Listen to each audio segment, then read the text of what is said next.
Орыс екен. Орыс болсам да мен сөйлесіп қоймадым. Здравствуйте, здравствуйте. Здравствуйте. Вы вызвали? Да, вы мастер? Да, я мастер-шеф. Он мастер-класс. А он пьяный мастер. Итак, что было на данном задано? Итак, где место преступления? А, на кухне там кран протекает у нас просто. Хорошо. Извините, мистер Пушкин. Можно вопрос? Давайте. Что вы выбираете? Чистоту или чистый воздух? Не понял. Обувь снимать? А, да, снимать. Проходите. Снимать, да. Проходите.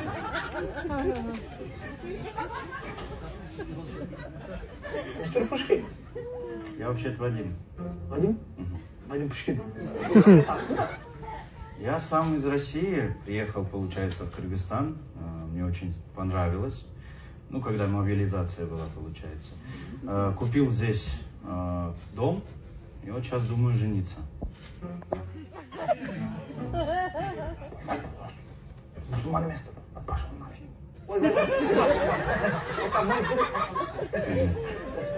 Если хотите жениться на нашу девочку, вам надо сначала это сделать.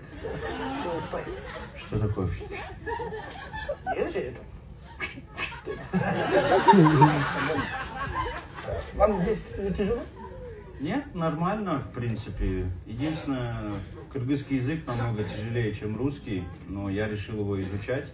Кстати, а можете мне помочь с переводом? Нет? Да. Конечно, я помогите, пожалуйста. Я же хороший человек. Смотрите, мне получается, тут задали перевод макал-лакап с кыргызского на русский. Поможете, да? Легкий атлетика. Так, шамал бол босо, теректин үчү кымылдайт. Когда ветер дует, дерево танцует. Странно. Ага. Хорошо. Бою пастын, ою пас. Короткий мальчик мандраж. Хорошо.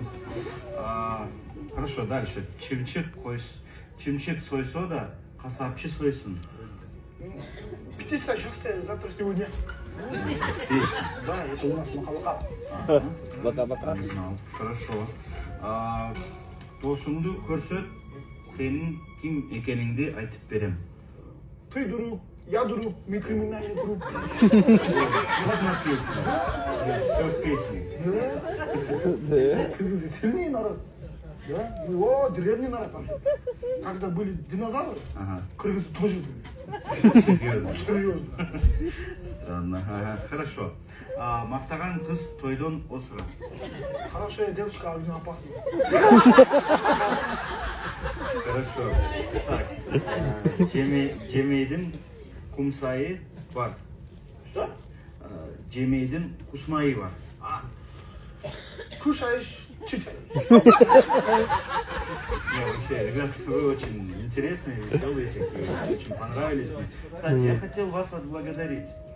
Я не знаю просто, как вы относитесь к этому. Не-не-не, мы кыргызы, это халяльные ребята. Да?